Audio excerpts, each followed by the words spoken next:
Sir படத்தோட ட்ரெய்லரில் காதலை பற்றி பேசும்போது இப்போ உள்ள ஆட்களுக்கு ஏதோ காமம் தான் முக்கியம் அப்படிங்கிற மாதிரி ஒரு வரி வருது. 2K கிட்ஸ்லாம் அப்படி தான் இருக்காங்களா? என்ன சொல்ல வரீங்க இந்த படத்தில்? இல்லை, அப்படி அந்த ட்ரெய்லரில் வரல. காதல் வர்றதுக்கு முன்னாடி ஒரு ஹியூமனாக காமம் தான் ஃபஸ்ட்டு வரும். அது ஆதாம் ஏவாள் காலத்துலேருந்தே அதுதான். ஸோ அதுதான் நெகட்டிவ் ப்ளஸ் பாசிட்டிவ்ங்கிறதே. அதைத்தான் இந்த கதையில் சொல்கிறோம். இந்த உலகம் பார்க்குற மாதிரி எங்களை எதுக்கு வாழ சொல்கிறீங்க, நாங்கள் ஃப்ரெண்ட்ஸ் அப்படிங்கிறத அவன் சொல்லுவான். அஸ் எ ஹீரோவுடைய டாக்கே வந்து ஒரு இத்தனை வருஷம் அவன் கூட பழகுறேன், எந்த மொமெண்ட்லேயுமே அப்படி ஒரு தாட்டே வந்தது கிடையாது. எந்த பொண்ணாக இருந்தாலும் காதல், ஒரு பொண்ணு மேலே காதல் வர்றதுக்கு முன்னாடி ஒரு க்ரஸ்ஸோ ஒரு காமமோ அது வந்து அது வந்து நீங்கள் க்ரஸ்ன்னு சொல்லலாம். அது உண்மையான வார்த்தை, அது காமம் தான். காமத்துக்கு அப்புறம் தான் காதல் வரும், காமத்துக்கு அப்புறம் தான் கல்யாணம் நடக்கும். அதான் சார். சுசி சார், இப்போது 2K லவ் அப்படின்னா இப்போ அட்வான்ஸாக போயிட்டானுங்க. முன்னெல்லாம் வந்து பார்க்கறது அகத்தின் சார் இவர் சாலமன் சார் சொன்ன மாதிரி தான், பார்க்காமே காதல் இருந்தது. அதுக்கப்புறம் கொஞ்சம் பார்த்தாங்க, தள்ளி தள்ளி கையை காட்டினாங்க. இப்போது பார்த்த உடனே பைக்கில் கூப்பிட்டு போயிட்டே இருந்துறானுங்க. இதுக்கு நடுவில் பாய் பேசின்னு ஒருத்தன் வரான். பார்த்தோன்னே நீங்க கூட்டிட்டு போனீங்களா? இப்போ 2K பார்த்தோன்னே நீங்க கூட்டிட்டு போனீங்களா? அப்படிலாம் யாராவது வர்றாங்களா? இப்போ அட்வான்ஸ் அப்படிலாம் 2K கிட்ஸை பத்தி நெகட்டிவா சொல்லாதீங்க. நான் ஒத்துக்க மாட்டேன். நான் நெகட்டிவா சொல்லல, அடுத்த செகண்டே பிக்கப் ஆயிடுது. அப்படிலாம் பிக்கப் ஆக வாய்ப்பே இல்லை சார். என்ன சார், பசங்களை பின்னாடி பாருங்க சார். அவனுங்க வந்து பசங்க குமுறது தெரியும் சார். பின்னாடி 90s நிறைய பேர் இருந்தாங்கன்னா எல்லாருக்கும் தெரியும். கல்யாணமே ஆகல, அட்லீஸ்ட் ஒரு நாளாவது தேவைப்படும் சார். அததான் சார் பார்த்தோடனே கூட்டிட்டு போறாங்கன்னு இல்ல. இதுக்கு நடுவுல பாய் பேசின்னு ஒருத்தன் வரான். அந்த மாதிரியான கான்செப்ட் 2Kல இருக்கும். இல்ல இல்ல இல்ல, அந்த மாதிரி 2Kல இல்ல. இன்னும் இந்த பாய் பெஸ்டி நீங்க சொல்லக்கூடிய சின்ன சின்ன வார்த்தைகள்லாம் அந்த காலத்துல இருந்து இருக்குது. அதுக்கு நம்ம பேர் வைக்காம இருந்தோம். கள்ளக்காதல்னு இருந்துச்சு, ஓகேங்களா? எல்லாத்துக்குமே ஒரு ஒரு பேரை இப்ப வச்சிருக்காங்க, அவ்வளவுதான். எல்லா காலகட்டத்திலையும் எல்லா விதமான உறவுகளும் இருந்துட்டு இருந்திருக்குது. இப்ப அதுக்கு நமக்கு பேர் வச்சு அதுக்கு ஒரு அடையாளப்படுத்தி இப்ப நமக்கு மீடியா பவர்ஃபுல்லா இருக்கிறதுனால இந்த 2K ஜென்ரேஷன் பசங்க மட்டும்தான் வந்து ரொம்ப வந்து கெட்டு போன மாதிரியான ஒரு பிம்பத்தை உருவாக்கி இருக்கோம். இன்னொன்று எல்லா காலம் 80 இருக்கட்டும் 90 இருக்கட்டும், நான் 96 நான்லாம் வந்து டிவி பார்த்தே கெட்டு போறியாடான்னு அம்மா திட்டுவாங்க. ஸோ டிவி பார்க்குறது அவ்வளோ பெரிய குற்றமாக இருந்துச்சு. அது மாதிரி இப்போ வந்து மொபைல் பார்க்குறானுங்க, மொபைல் பார்த்து கெட்டு போகிறானுங்க, மொபைலை தவிர வேறு எதையும் பார்க்க மாட்டேங்கிறானுங்க அப்படின்னு ஒரு குற்றச்சாட்டு இருக்குது. நான் என்னென்ன சொல்கிறேன்னா, எல்லா காலகட்டத்திலையும் பாசிட்டிவான பக்கங்கள் இருந்துட்டு தான் இருக்குது. பாசிட்டிவாகவும் வாழ்ந்துட்டு இருக்காங்க. மொத்த பேரும் நெகட்டிவாக வாழ்ந்துட்டு இருக்காங்கன்னு நம்ம வந்து மொத்த பேரையும் ரவுண்ட் பண்ண வேண்டாம். பாசிட்டிவான விஷயங்களை முடிஞ்ச வரைக்கும் நம்ம இந்த சமுதாயத்துக்கும் இந்த இளைஞர்களுக்கும் சொல்லுவோம் தான் இந்த 2K கிட்ஸில் இருக்கக்கூடிய பாசிட்டிவான மனிதர்களை பதிவு பண்ணியிருக்கேன். சார், நீங்கள் வந்து புதுமுகங்களை வந்து அறிமுகப்படுத்துறதுல ரொம்ப எக்ஸ்பர்ட்டாக இருக்கீங்க. ஏன்னா வெண்ணிலா கபடிக்குள்ளே அவங்க எல்லாம் வந்துட்டாங்க. ஆனால் இன்னொரு பக்கம் பார்க்க போனால் பெரிய ஹீரோக்களுடைய டேட் கிடைக்கலையா? ஒருவேளை அவங்க வந்து இந்த மாதிரியான இதெல்லாம் நடிக்க மாட்டேன் அப்படின்னு சொல்கிறாங்களா? அதனால தான் நீங்கள் புதுமுகங்களை தேடி இது பண்ணுறீங்களா? இல்லை, நான் வந்து பாய்மொழி கதை மட்டும் பாண்டி நாடு ஹிட்டுக்கு அப்புறம் விஷால் ரொம்ப வந்து என்கிட்ட வந்து ரெக்வஸ்ட் பண்ணி கேட்டதுக்காக நான் வந்து பாய்மொழி கதை வந்து விஷாலுக்காக எழுதினேன், ஓகேங்களா? அதுக்கப்புறம் நான் பண்ணின இந்த 18 திரைப்படங்களும் ஹீரோவை மைண்டில் வைக்கவே மாட்டேன். ஃபஸ்ட்டு கதை எழுதிட்டு தான் அப்புறம் ஹீரோ செலக்ட் பண்ணுவேன். ஸோ கதை எழுதி முடித்ததுக்கப்புறம் இந்த படத்தை வந்து ஒரு கரெக்டான ஒரு யங்ஸ்டர்ஸ் பண்ணாதான் நல்லாயிருக்கும். ஏன்னா இது வந்து ஒரு காலேஜ் முடிச்சுட்டு ஒரு அப்போத்தான் அந்த ஒரு 2K ப்ரீ வெட்டிங் ஏஜென்சி நடத்திட்டு இருக்கக்கூடிய ஒரு பசங்களோட லைஃப். அதனால ஹீரோ இந்த படத்துக்கு செட் ஆக மாட்டா, அப்படி பெரிய ஹீரோக்கள் யாரும் செட் ஆக மாட்டாங்க. ஸோ ஜெயவி ரொம்ப கரெக்டாக இருப்பான்னு தோணுச்சு, அதனால பண்ணேன். சார், இப்போ வந்து சோஷியல் மீடியாவில் வந்து கொஸ்டின் கேட்குறவனு தனியாக முன்னாடி ஒதுக்கிட்டாரா சதீஷ்? சார் இடம் இல்லை சார், நான் இங்கே வரேன் சார். 2K கிட்ஸ் இப்போ வந்து சோஷியல் மீடியா பார்த்தீங்கன்னா 2K கிட்ஸ் 80 கிட்ஸ் 90 கிட்ஸ் சரிங்களா? அவங்க ரெண்டு பேருக்குமே ரெண்டு பேருக்குமே வந்து பெரிய பிரச்சனை போயிட்டு இருக்கு. நீங்கள் வந்து லவ் பண்ணுறீங்களா, நாங்கள் லவ் பண்ணுறோமா, யார் ஃபர்ஸ்ட் கல்யாணம் பண்ணுறான்னு சொல்லிட்டு ஒரு விஷயம் போயிட்டு இருக்கு. இப்போ வந்து நீங்கள் 2K படம் எடுத்திருக்கீங்க. ஸோ 80 கிட்ஸ்க்குலாம் வந்து இது வந்து ஏற்றுப்பாங்களா? 80s 90s ஏற்றுக்குவாங்களான்னு கேட்குறீங்களா? நான் அந்த 80s 90s ஏற்றுக்கிற மாதிரி நான் இந்த படத்தில் கிளைமேக்ஸ் வச்சுருக்கேன். இந்த படமே 2K கிட்ஸுக்கு பற்றின லைஃபு. ஆனால் இந்த படம் யாருக்கான படம் அப்படின்னா 80s 90s ஓட பேரண்ட்ஸுக்கான திரைப்படம் இது. அதான் 2K பசங்களுடைய லைஃப், அவங்களுடைய லைஃப்பை பதிவு பண்ணியிருக்கேன். சார் வணக்கம், நான் ராதா பாண்டியன் சொல்கிறேன். வணக்கம்ண்ணே. சார் நிறைய க்ரைம் சப்ஜெக்ட்டு, பேய் சப்ஜெக்ட்டு, கொலை வெட்டு குத்துன்றப்ப இந்த கதையை எப்படி நீங்கள் செலக்ட் பண்ணி இதை சார் டைரக்ட் பண்ண முயற்சி பண்ணுறீங்க? இல்லைண்ணே, நான் உங்களுக்கு தெரியாது ஒன்றும் கிடையாது. நான் ஆக்ஷன் படம் பண்ணிகிட்டே இருந்தால் கூட பேரெல்லாம் இந்த மாதிரியான சினிமாக்கள் பண்ணிடுவேன். வெண்ணிலா கபடி குழு, அதனால் கதை, ஜீவா, ஒரு ப்ளசண்ட்டான படங்கள் பண்ணிகிட்டே தான் இருப்பேன். ஸோ அப்படி ப்ளசண்ட்டான கதைகள் தான் வந்து நமக்கே ஒரு பாசிட்டிவான எனர்ஜியை கொடுக்கும். அதனால் இன்னமும் இது மாதிரி பாசிட்டிவான திரைப்படங்கள் பண்ணுறதுக்கு நான் ரெடியாக இருக்கேன். நிச்சயமாக தொடர்ந்து பண்ணுவேனே. இந்த படத்தில் வந்து இப்போதுள்ள பெண்கள் ஆண்கள் பழகிறத பற்றி முக்கியத்துவம் கொடுத்து எடுத்துருக்கீங்களா? ஆமாண்ணே. அது என்ன எப்படி முக்கியத்துவம் கொடுத்து எடுத்துருக்கேன்? ஒரு கதையில் சொல்லுங்கள். அதை அதான் இப்போ இருக்கக்கூடிய ஒரு பையனும் பொண்ணும் எவ்வளோ அழகான நட்போட வாழ்றாங்கன்னு சொல்லியிருக்கேனே. சார், காலேஜஸில் ப்ரமோட் பண்ண போகிறீங்கன்னு சொல்லியிருந்தீங்க. அது ப்ரீ ரிலீஸாக பண்ண போகிறீங்களா, இல்லை ஒவ்வொரு காலேஜுக்கும் தனியாக டிக்கெட் வாங்கி அந்த மாதிரி கொடுத்து அந்த மாதிரி பிளான் பண்ணிட்டு? இப்போ வந்து 4 ஃப்ரேம்ஸில் தான் ஷோ ப்ளே பண்ணுறேன். ஸோ அவங்க காலேஜ் ஸ்டூடெண்ட்ஸ் எல்லாரையும் வர வச்சு எல்லாருக்கும் ஷோ போட்டுட்டு அப்புறம் அவங்களோடைய கலந்துரையாடல் மாதிரி பிளான் பண்ணியிருக்கேன். கோயம்புத்தூரில் காலேஜுக்கு ஆப்போசிட், பிஹெச்டி காலேஜுக்கு ஆப்போசிட்லேயே வந்து ஒரு தியேட்டர் இருக்குது. அந்த தியேட்டரில் கோயம்புத்தூரில் பிளான் பண்ணியிருக்கோம். ஸோ ப்ரீமியர் ஷோ, அதாவது ப்ரீவி தியேட்டர்ஸ் இல்லாத ஊர்களில் தியேட்டர்லேயே போட்டு காமிச்சு அவங்களோட ஒப்பீனியன் வாங்கிட்டு அதுக்கப்புறம் வந்து அவங்களோட பேசலான்னு முடிவு பண்ணியிருக்கோம். தனஞ்சலி சார், ஏதோ அம்பழுக்க போறீங்கன்னு நினைக்கிறேன். இல்லை கேரளா இண்டஸ்ட்ரியே வந்து க்ளோஸ் பண்ணுற அளவுக்கு போயிடுச்சுன்றீங்க. பட் ஆனால் தமிழ் இண்டஸ்ட்ரியும் அந்த அளவுக்கு தான் இருக்குது. ஆனால் நம்மளுக்கு போராட்ட குணம் அதிகமாக இருக்கிறதுனால நிறைய படங்கள் வந்துட்டுருக்கு. பட் ஆனால் ஒரு படம் ரிலீஸ் ஆனதுக்கு எல்லா படங்களும் இப்போ நிறுத்தி வச்சுருக்காங்க. எந்த தயாரிப்பாளரும் இயக்குனர் சங்கம் யாரும் குரல் கொடுக்கலையே. அப்படி இருக்கும்பொழுது சினிமா எப்படி வளரும்? ஒன்று சொல்கிறேன். இப்போ இந்த வருஷம் பார்த்தீங்கன்னா புது படங்கள் ஆரம்பிக்கிறதே கம்மியாயிடுச்சு. இப்போ அட் எ டைம் பார்த்தீங்கன்னா ஒரு காலகட்டத்தில் 20-30 படங்கள் பண்ணிட்டு இருந்த தமிழ் சினிமாவில் 7 படங்கள் தான் ப்ரொடக்ஷனே போயிட்டுருக்கு. ஸோ இதுக்கு எல்லாமே காரணம் இவ்வளோ படங்கள் வந்து சக்ஸஸ் ஆகாமல் போனது தான். ஆனால் அது ஒரு பெரிய படம் வரும்போது வேறு வழி கிடையாது. ஏன்னா எல்லாமே ஒரு 900 திரையரங்களை இந்த படத்தை வெளியிடணுன்றது டிஸ்ட்ரிபியூஷன் ரெக்குவயர்மெண்ட் இருக்குது. மக்களும் அதை எதிர்பார்க்குறாங்க. நேற்று ஒரு நாள் மட்டுமே இப்போ நீங்கள் படம் எடுத்தீங்கன்னா விடாமுயற்சி கிட்டத்தட்ட 25 கோடி மேலே தமிழ்நாட்டில் கலெக்ட் பண்ணியிருக்கு. அப்போது அந்தளவு ஆடியன்ஸ் வந்து ஓப்பனிங் கொடுக்க ரெடியாக இருக்காங்க பெரிய நடிகர்கள் நடித்த படங்களுக்கு. ஆனால் அதே ஒரு சின்ன படம் வரும்போது ஆடியன்ஸ் வந்து செலக்டிவாக பார்க்குறாங்க. அந்த செலக்டிவாக எப்படி பார்ப்பாங்கன்னா, நீங்கள் என்ன சொல்கிறீங்க வச்சு தான் பார்ப்பாங்க. ஊடகங்கள் என்ன சொல்லுது, படத்தை பற்றி படம் ஃபஸ்ட்டு பார்த்த ஊடகங்கள் என்ன சொல்கிறாங்க, அடுத்ததாக ஃபஸ்ட்டு ஷோ பார்க்குறாங்களே அவங்க எப்படிப்பட்ட ஒப்பீனியன் கொடுக்குறாங்க வச்சு தான் அடுத்த கட்டமாக ஆடியன்ஸ் வராங்க. அப்போது சிறு மற்றும் மீடியம் பட்ஜெட் படங்கள்லாம் நம்பி இருக்கிறதே வந்து ஊடகங்கள் என்ன சொல்லுது, ஃபஸ்ட்டு ஷோ பார்க்குற ஆடியன்ஸ் என்ன சொல்கிறாங்களோ அதை நம்பி தான் இருக்காங்க. அதை வந்து நீங்கள் ஒரு பேலன்ஸ்டாக சப்போர்ட்டிவாக பண்ணும்போது அந்த படங்களுக்கு ஒரு சின்ன டேக் ஆஃப் இருக்குது. பெரிய நடிகர் நடித்த படத்துக்கு அது பிரச்சனையே கிடையாது. எதிர்பார்ப்பு இருக்கிற படத்துக்கு பிரச்சனையே கிடையாது. ஆடியன்ஸ் உள்ளே வந்துடுறாங்க. அது மட்டுமே பத்தாது இல்லை இண்டஸ்ட்ரிக்கு. இன்றைக்கி ஏன் கேரளா ஷட் டவுன் ஆகுதுன்னா, ஒரு 10 படம் தான் வெற்றி அடையுது. அவங்களுக்கும் 220 படம் வந்தது லாஸ்ட் இயர். அதில் 10 படம் தான் வெற்றி அடையும் போது அவங்க இப்போ என்ன சொல்லிட்டாங்க, இந்த இண்டஸ்ட்ரி தாங்காது, இவ்வளோ பேர் ஃபெயிலியர் ஆகிட்டாங்க, இவ்வளோ பேர் லாஸ் ஆகிட்டாங்க, அப்போ நம்ம ஷட் டவுன் பண்ணி காஸ்ட்டை குறைக்கணும், எல்லாத்தையும் குறைக்கணும் அப்படின்னு மூடுக்கு வந்துட்டாங்க. இது இப்போ டிஸ்கஷனில் இங்கே நம்முடைய அசோசியேஷன் எல்லாம் அதான் போயிட்டுருக்கு. எப்படி குறைக்க போகிறோம்? ஏன்னா சிறு பட்ஜெட் படங்கள்லாம் சக்ஸஸ் ஆக மாட்டேங்குது பிகாஸ் ஆஃப் வேரியஸ் நான் சொன்ன மாதிரி ரீசன். அப்போ பெரிய பட்ஜெட் படங்களை நம்ம நம்பி இருக்கும்போது அதெல்லாம் காஸ்ட் எங்கோ போயிடுச்சு, டேட்டும் கிடைக்க மாட்டேங்குது. அப்போ எப்படி பண்ணுறது? இண்டஸ்ட்ரியை ரீஃபார்ம் பண்ணணும்னா வேறு வேலை பண்ணணும் அப்படின்னு பார்க்குறோம். ஸோ இண்டஸ்ட்ரியை பொறுத்தவரையும் இப்போ வந்து எல்லாருமே, தமிழ் மட்டும் இல்லை, மலையாளம் சினிமா, இந்தி சினிமா எல்லாமே ஒரு ஷேக் அவுட்டில் தான் இருக்குது. ஒரு மாதிரி கலகலத்து போயிருக்கு. என்ன பண்ண போகிறோம், எப்படி இண்டஸ்ட்ரியை ரிவைவ் பண்ண போகிறோன்னு தான் எல்லாருமே அதுக்கான ஒரு முயற்சி எடுத்துகிட்டு இருக்கோம். இல்லை, கேரளா இண்டஸ்ட்ரியில் வந்து நீங்கள் சொல்கிற மாதிரி இதுவானாலும் கவர்மெண்ட் ஓடிடி ஆரம்பிச்சிருக்காங்க. ஆனால் தமிழ்நாட்டில் அது ஆரம்பிக்கலை.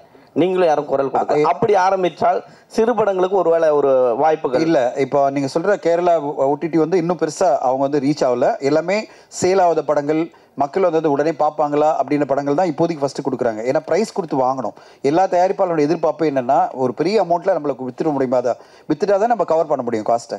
சும்மா ரெவன்யூ ஷேரில் போட்டு எப்படி கவர் பண்ண முடியும்? ஓகே, புது ஓடிடி ஆரம்பித்து ரெவன்யூ ஷேரில் போட்டு யார் பார்ப்பாங்க, எப்படி வரும்ன்ற ஒரு பயம் வருது இல்லை தயாரிப்பாளருக்கு.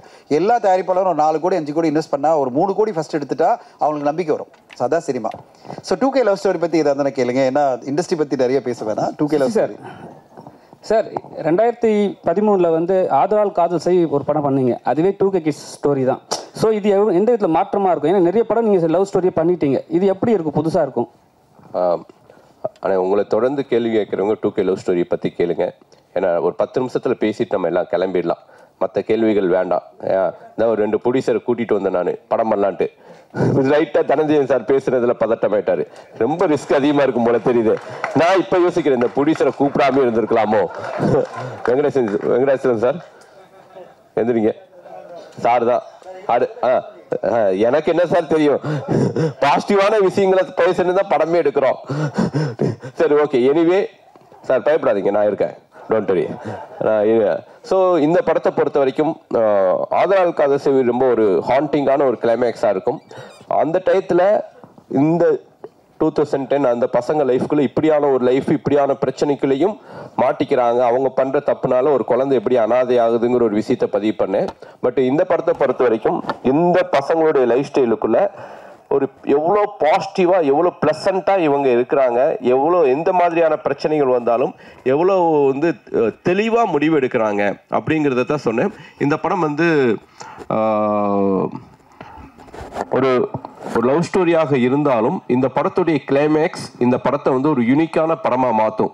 அதுதான் இந்த படத்துடைய பலம்னு நான் பிலீவ் பண்ணுறேன். அந்த கிளைமேக்ஸை நம்பி தான் எடுத்தேன். கண்டிப்பாக படம் பார்த்து எல்லாருமே அந்த கிளைமேக்ஸை பர்டிகுலராக பேசுனது ரொம்ப மகிழ்ச்சி அளிக்குது. இமான் சார் வணக்கம் சார். சொல்லுங்கள். ஸோ காதலர் தினம் 14ஆம் தேதி வருது, உங்கள் படமும் ரிலீஸ் ஆகுது. ஸோ ஸ்பெஷலாக இதுக்கு லவர்ஸுங்களுக்கு ஏதாவது மியூசிக் போட்டிருக்கீங்களா? ஏன்னா இப்போ இருக்கவங்க ஸ்பீடாக இருக்காங்க, டக்குன்னு கேட்டு போகிற மாதிரி இருக்குமா, இளையராஜா சார் மாதிரி நிறுத்தி நிதானமாக கேட்குற மாதிரி இருக்குமா? கஷ்டப்பட்டு ஸ்க்ரீன்லாம் பண்ணோம். இந்த கேள்வி என்னங்க நியாயமாங்க? இந்த கேள்விலாம் இப்போ இருக்க ஜென்ரேஷன் ஸ்பீடாக இருக்குல்ல, அதுக்கேற்ற சார் போட்டால் நின்று கேட்க போகிறாங்க. இல்லை, போட்டு காமிச்சோமே, நீங்கள் வெளியில் நீங்கள் சாப்பிட்டுட்டு இருந்தீங்க. அவர் வாயால அந்த மியூசிக்கை சொல்லணும்ன்ற நான் கேட்க போறேன். எப்படி நான் மொபைல்ல கேட்டு போறேன். நீங்க அவரு வந்து அவரை சாங்கை பத்தி அவரே எதுக்கு சொல்லணும்? நீங்க தான் சொல்லணும். நல்லா இருக்கு சார், கிரிப்பா இருக்கு சார் அப்படின்னு நீங்க தான் சொல்லணும். இல்லை சார், நம்ம ஒரு இசையமைக்கும் போது எல்லா வயதினருக்கும் அது போய் சேரணுன்ற ஒரு விஷயம் எப்பவுமே மனசில் எனக்கு வந்து இருக்கும் சார். வெறும் இப்போ இருக்கிற ஒரு நம்ம அது கண்டெம்பரரி ஆடியன்ஸுக்கு மட்டும் கேட்டு பண்ணோம்னா அது வந்து காலம் தாண்டி அது நிற்காதுன்ற ஒரு நம்பிக்கை எனக்கு எப்பவுமே அது பேசிக்கலாக இருக்கும் சார். ஸோ அதனால் என்ன மாதிரி பாடல் பண்ணணும், இரஸ்பெக்டிவ் ஆஃப் ஜானர், என்ன ஜானரில் பண்ணாலும் அதுக்குள்ளே இருக்க கோர் மெலடி கண்டென்ட் வந்து ஸ்ட்ராங்காக வைக்கணுன்றது தான் எப்போவுமே அது பை டிஃபால்ட் இருக்கிறது தான். ஸோ இப்போ நம்ம வெளியே இருக்கிறது வந்து உள்ளுக்குள்ளே ஒரு சாக்லேட் வச்சுட்டு மேலே வைக்கிற அந்த ரேப்பர் தான். அந்த ரேப்பர் தான் நம்ம டிசைன்ஸ் மாற்றிக்கிறோம் இல்லையா. உள்ளே இருக்க சாக்லேட்டோடைய டேஸ்ட் வந்து அது சாக்லேட்டாக தான் இனிப்பாக இருக்க போகுது. ஸோ அப்படி தான் இசையாக நான் பார்க்குறேன். நான் உள்ளுக்குள்ளே ஜீவன் இருக்கணும், மேலே இருக்க ரேப்பர் அந்த கோட்டிங் தான் வந்து 2K மாற்றிருக்கோம் சார். அவ்வளோதான். ஒரு பிரமாதமான கேள்வி நானே கேட்குறேன். நம்ம ரொம்ப பிரமாதமான கேள்வி கேளு. நம்ம ஜெகவீர் பிரதர் ஒரு கிரிக்கெட் பிளேயர், உங்கள் நண்பர் அஸ்வின் ரிட்டையர்ட் ஆகிட்டார். ஸோ ரிட்டையர்ட் ஆகும்போது உங்களுடைய ஃபீல் எப்படி இருந்துச்சு? டோனி உங்களுக்கு டின்னர் கொடுத்துருக்காரு, டோனிக்கு நீங்கள் பவுலிங் போட்டிருக்கீங்க, அந்த அனுபவங்களை பற்றி கொஞ்சம் சொல்லுங்கள். நிறைய பேருக்கு தெரியாது.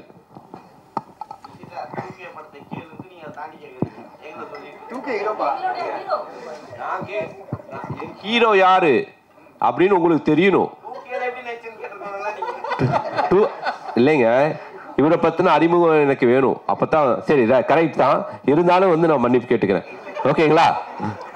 அவங்க உங்களுக்கு என்ன தோணுதோ சொல்லுங்க பிரதர்.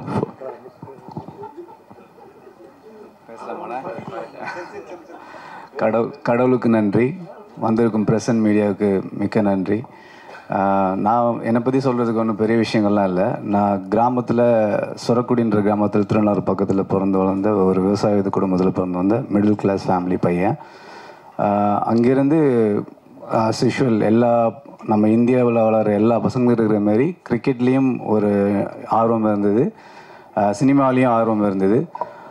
சின்ன வயசில் கிராமத்தில் நிறைய ஸ்டேஜில் டான்ஸ் ஆடி அதுலேருந்து வர கிளாப்ஸு அங்கே தூக்கிட்டு போய் கொண்டு வந்து விட்ட விஷயங்கள் வந்து மனசில் ஆழமாக பதிஞ்சிருந்தது. ஸோ கிரிக்கெட்டும் ஃபாலோ பண்ணி போயிட்டு இருந்தேன். சினிமா சைட்லேயும் ஒரு ஆசை இருந்துச்சு. ஆனால் சினிமா சைடில் வர்றது வந்து அவ்வளோ ஈஸியான விஷயம் இல்லை. கிரிக்கெட் ஆனால் நீங்கள் விளாண்டுட்டே இருக்கலாம் ரெகுலராக, அதை நான் பண்ணிகிட்டு இருந்தேன். அப்புறம் குடும்ப சூழ்நிலை காரணமாக நான் எனக்கு கீழே தம்பி தங்கச்சிலாம் இருந்தாங்க. அந்த ரெஸ்பான்சிபிலிட்டி காரணமாக நான் கிரிக்கெட் மட்டும் படிச்சுட்டு படிப்பில் கவனம் செலுத்த ஆரம்பித்தேன். ஆஸ் யூஷுவல் எல்லா மிடில் கிளாஸ் ஃபேமிலியும் சொல்கிற மாதிரி +2 முடிச்சிரு, அடுத்து டிகிரி முடிச்சிரு, அடுத்து ஒரு வேலையை வாங்கிடு அப்படின்னாங்க. அதுலேயே என் வாழ்க்கை போயிடுச்சு மோஸ்ட்லி. கடவுள் புண்ணியத்தில் நல்ல வேலை கிடச்சி ஆஸ்திரேலியாவில் போய் செட்டில் ஆனேன். அங்கே ஆனால் கிரிக்கெட்டை விடாமல் தொடர்ந்து விளாண்டுட்டு இருந்ததுனால நேஷ்னல் பி டீம் வரைக்கும் விளாண்டுட்டு இருந்தேன். அப்போ இந்தியா டீம் வரும்போது அந்த டீமுக்கு ஆப்போனண்ட்டாக ப்ராக்டிஸ் மேட்ச் விளாண்டேன்.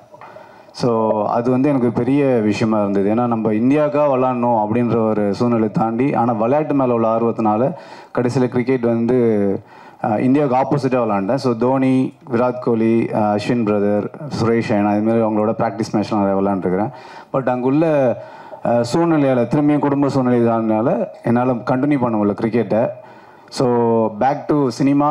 அங்கே இருக்கும் போதே நான் டைரக்ஷன் கோர்ஸ் படிச்சிருக்கிறேன், எடிட்டிங் கோர்ஸ் படிச்சிருக்கிறேன், ஆக்டிங் கோர்ஸ் படிச்சிருக்கிறேன்.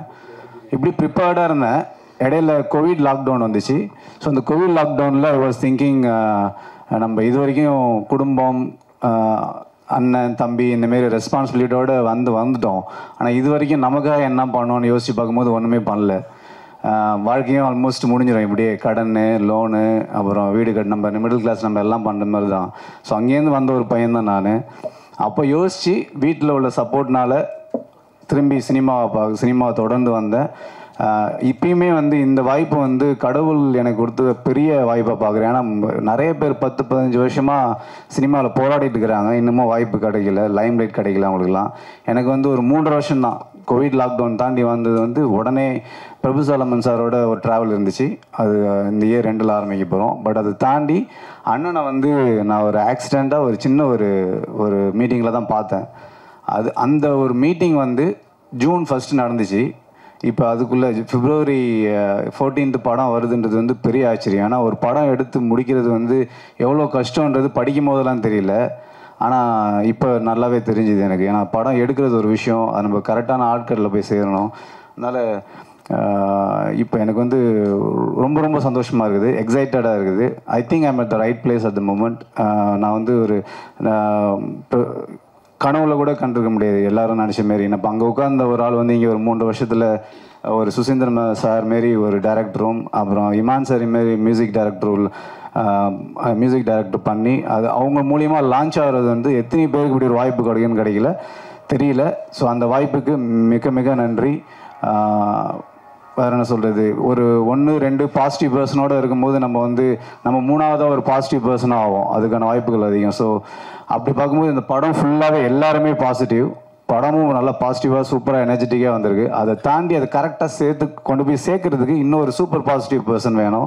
அதுக்கு தான் தனஞ்சயன் சார் வந்தார். ஸோ அதோட ரிஃப்ளெக்ஷன் இப்போ நம்ம பார்க்கலாம். நம்ம கடைன்னு இப்போ நிறைய ப்ரொமோஷன் மீடியாஸ் எங்கே இப்போ தான் நடந்துகிட்ருக்குது.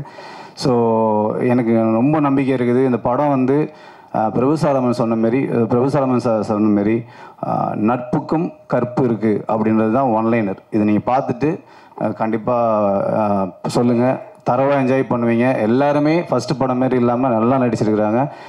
ஓல் யூனிட்டே இதில் பாசிட்டிவாக இருந்ததுனால படமும் பாசிட்டிவாக பிஸியாக வந்திருக்கு. ஏதாவது தவறாக சொல்லியிருந்தால் மன்னிச்சிருங்க. நன்றி. ஆக்சுவலி கிரிக்கெட் பிளேயர்லேருந்து எப்படி 2K லவ் ஸ்டோரி ஹீரோ ஆனேன்னு கேட்டிருக்கணும் கொஸ்டின். அப்படி வந்து கொஸ்டினை கனெக்ட் பண்ணியிருக்கணும். ஸோ என்னுடைய கதாநாயகிட்ட ஏதாவது கான்ட்ரவர்சியான கேள்விகள்? சரி, ஓகே மீனாட்சி, இது உங்களுடைய 3rd ஃபிலிம். எனிவே இது வந்து ஒரு 2K கிட்டா நீ இந்த படத்தில் நடிச்சிருக்க. இந்த படம் பார்த்து முடிச்சதுக்கப்புறம் என்ன ஃபீல் பண்ணீங்க? எல்லாருக்கும் வணக்கம். முதல்ல சார் வந்து கதை சொல்லும்போது கதை சொல்லி முடிச்சிட்டாரு. சார் கதை பேர் என்ன சார் அப்படின்னு கேட்டேன். 2K லவ் ஸ்டோரி அப்படின்னாரு. சார் உங்கள் கதை தானா சார்? எப்படி சார் உங்ககிட்ட இருந்து ஒரு ஏன்னா ரொம்ப ப்ரீஸியாக எனக்கு ரொம்ப கனெக்ட் பண்ண சார். நீங்கள் தானே சார் கான்ட்ரவர்சி கேட்டீங்க?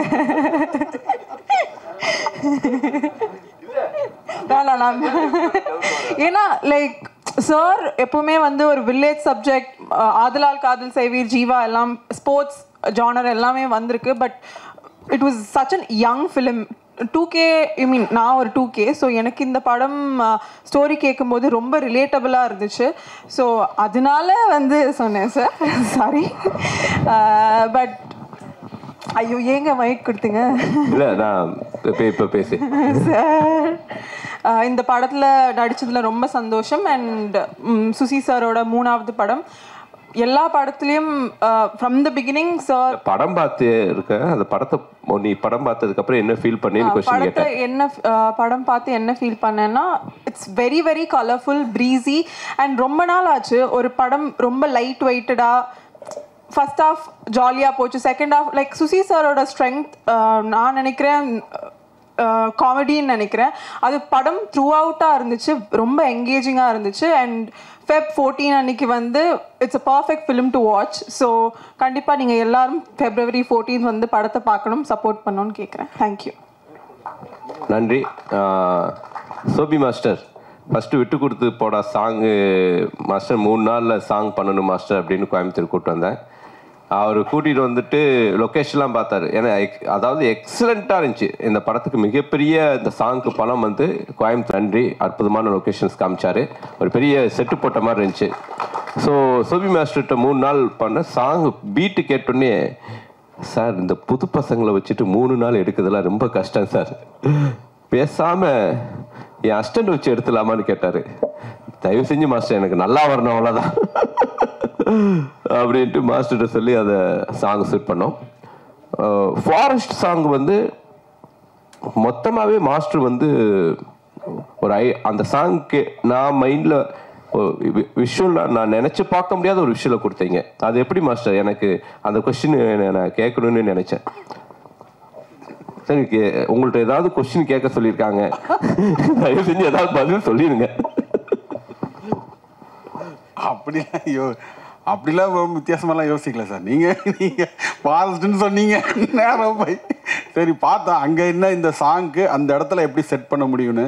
ஆக்சுவலி நம்ம காஸ்டியூம்லாம் வேறு ஒன்று தைச்சிட்டோம் இல்லை சார், வேற ஒரு காஸ்டியூம் ரெடி பண்ணிட்டாங்க. பட் அந்த இடத்துல நமக்கு நாங்கள் பார்க்கும்போது அந்த ஃபாரஸ்ட்டுக்கு விஷுவலாக நம்ம சவுண்டாக ஒன்று கேட்போம்ல, அந்த கதையும் வரணும், சேம் டைம் வந்து அதுவும் ஒரு கிட்டத்தட்ட ஒரு ப்ரீ வெட்டிங் ஷூட் மாதிரி தான்.